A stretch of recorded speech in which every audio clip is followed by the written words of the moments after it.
Hello நண்பர்களே, welcome to mix media.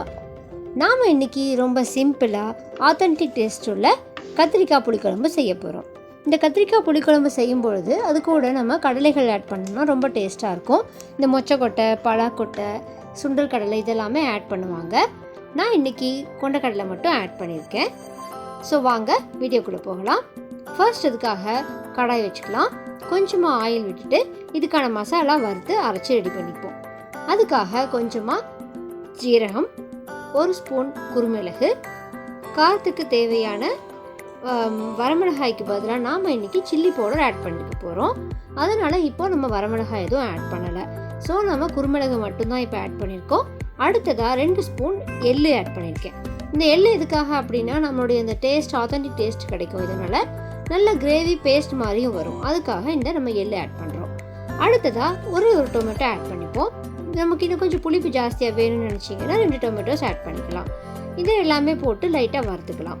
வறுத்ததுக்கப்புறமா அரை மூடி தேங்காய் திருகி இது கூட ஆட் பண்ணிக்கலாம். ஆட் பண்ணிட்டு எல்லாமே நல்லா வணக்கிப்போம்.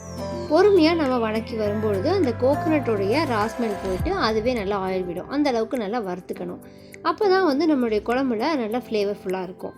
இதை எல்லாமே வறுக்கிறதுக்காக நான் இன்றைக்கி கோகோனட் ஆயில் யூஸ் பண்ணியிருக்கேன். உங்களுக்கு வேணும் அப்படின்னா நீங்கள் நல்லெண்ணெயோ இல்லது கடலெண்ணெயோ யூஸ் பண்ணிக்கலாம். இது ஏதோ ஒன்று யூஸ் பண்ணிட்டு நல்லா வெறும் 1 ஸ்பூன் போட்டிங்கனாலே போதுமானதாக இருக்கும். கொஞ்சம் எல்லாமே நல்லா ஆயிலில் வறுபடணும். அதுதான் ரொம்ப முக்கியம் இந்த கிரேவிக்கு. ஸோ எல்லாமே வறுபட்டதுக்கப்புறமா நம்ம மிக்ஸி ஜாரில் ட்ரான்ஸ்ஃபர் பண்ணிக்கலாம். மிக்ஸி ஜாரில் ட்ரான்ஸ்ஃபர் பண்ணதுக்கப்புறமா நம்ம இது கூட காரத்துக்கு தேவையான சில்லி பவுடர் ஆட் பண்ணிக்க போகிறோம். 1 ஸ்பூன் சில்லி பவுடர் ஆட் பண்ணிவிட்டு அதுக்கப்புறமா 1 ஸ்பூன் சாம்பார் தூள் ஆட் பண்ணிக்கலாம். இதையும் போட்டுட்டு அடுத்ததாக நம்ம பாயில் பண்ணி வச்சுருக்க கொண்டக்கடலையும் ஒரு கரண்டி ஆட் பண்ணிப்போம். இது எல்லாமே போட்டுட்டு நல்லா நைஸாக பேஸ்ட்டாக அரைச்சி எடுத்துக்கலாம். அடுத்ததாக நம்மளுடைய குழம்பு செய்ய தேவையான மண்பானையை ஸ்டவ்வில் வச்சுக்கலாம். நம்ம புளிக்குழம்பு செய்கிறதுக்கு மண்பானை யூஸ் பண்ணிங்க அப்படின்னா ரொம்ப ரொம்ப டேஸ்ட் நல்லாயிருக்கும். அதனுடைய ஃப்ளேவர் எல்லாமே அப்படியே ரிட்டைன் ஆகும். நம்ம இந்த குழம்புக்கு தேவையான கத்திரிக்காயை நான் இன்றைக்கி முழுசாக ஆட் பண்ணாமல் நீளமாக கட் பண்ணியிருக்கேன். நமக்கு இந்த குழம்புக்கு முழுசாக இருந்துச்சு அப்படின்னா நல்லா பொழந்து ஆட் பண்ணிக்கோங்க. அப்படி இருந்ததுன்னா இன்னுமே நம்மளுடைய குழம்புக்கு சூப்பராக இருக்கும். பானை ஹீட் ஆனதும் நல்லெண்ணெய் ஆட் பண்ணிக்கலாம். ஆட் பண்ணிவிட்டு கடுகு, வெந்தயம் இது எல்லாமே ஆட் பண்ணி நல்லா பொரிஞ்சு வந்ததுக்கப்புறமா நம்ம கட் பண்ணி வச்சுருக்கிற இந்த கத்திரிக்காயை ஆட் பண்ணிப்போம். நல்ல ஆயில்லையே இந்த கத்திரிக்காய் நல்லா வணங்கி வரணும். அப்போ தான் இந்த கத்திரிக்காய் அந்த ஆயிலோட ஃப்ளேவரோட சூப்பராக இருக்கும். நல்லா ஆயிலில் ஃப்ரை ஆகிற வரைக்கும் பொறுமையாக கலக்கி விடுங்க. நமக்கு வேணும் அப்படின்னா இந்த இடத்துல ஒரு பிஞ்ச் சால்ட் ஆட் பண்ணிவிட்டு நல்லா வணக்கிக்கலாம். வணக்கும் பொழுது இந்த கத்திரிக்காயில் உப்பு இறங்கிட்டு டேஸ்ட்டாக இருக்கும். கூடவே நம்ம ஆல்ரெடி பாயில் பண்ணி வச்சுருக்கிற கொண்டக்கடலையை ஆட் பண்ணிக்கலாம். அதுவும் நம்ம ஆல்ரெடி சால்ட் ஆட் பண்ணியிருக்கிறதுனால நம்ம குழம்புக்கு தேவையான அளவு சால்ட் ஆட் பண்ணும்பொழுது பார்த்துட்டு ஆட் பண்ணுங்கள். இதுவும் ஆயிலில் கொஞ்சம் நேரம் ஃப்ரை ஆகட்டும்.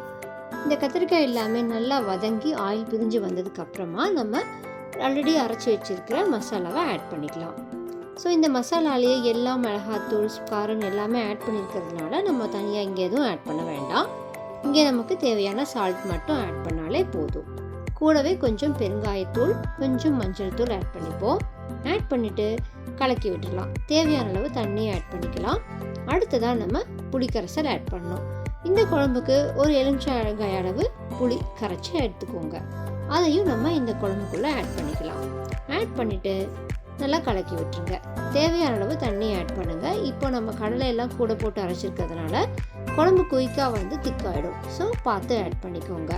ஆட் பண்ணிவிட்டு நல்லா கொதிக்க விட்டுட்டிங்க அப்படின்னா ஃபைனலாக நமக்கு நம்ம ஆல்ரெடி ஊற்றிருக்கிற ஆயில் எல்லாமே நல்லா பிரிஞ்சு வரும். நல்லா தளன்னு கொதிச்சு வரும்பொழுது ஆயில் நல்லா பிரிஞ்சு வந்துடும். ஸோ இந்த ஸ்டேஜில் நம்ம இறக்கிடலாம். அவ்வளோதாங்க, நம்மளுடைய புளிக்குழம்பு ரொம்ப ரொம்ப சிம்பிளாக, ரொம்ப கஷ்டமான இன்க்ரீடியன்ஸ் எதுவுமே இல்லாமல் குயிக்காக ரெடி ஆகிடுச்சு. இதே மாதிரி இன்னும் நம்மளுடைய பல ரெசிபீஸ் நம்ம சேனலில் போட்டிருக்கோம். செக் பண்ணுங்கள். செக் பண்ணிவிட்டு எல்லாத்தையும் செஞ்சு பார்த்துட்டு எங்களுக்கு கமெண்ட் செக்ஷனில் பின் பண்ணுங்கள். மறக்காமல் சப்ஸ்கிரைப் பண்ணிவிட்டு பக்கத்தில் இருக்கிற பெல் பட்டனை கிளிக் பண்ணுங்கள். டாட்டா, பாய் பாய்.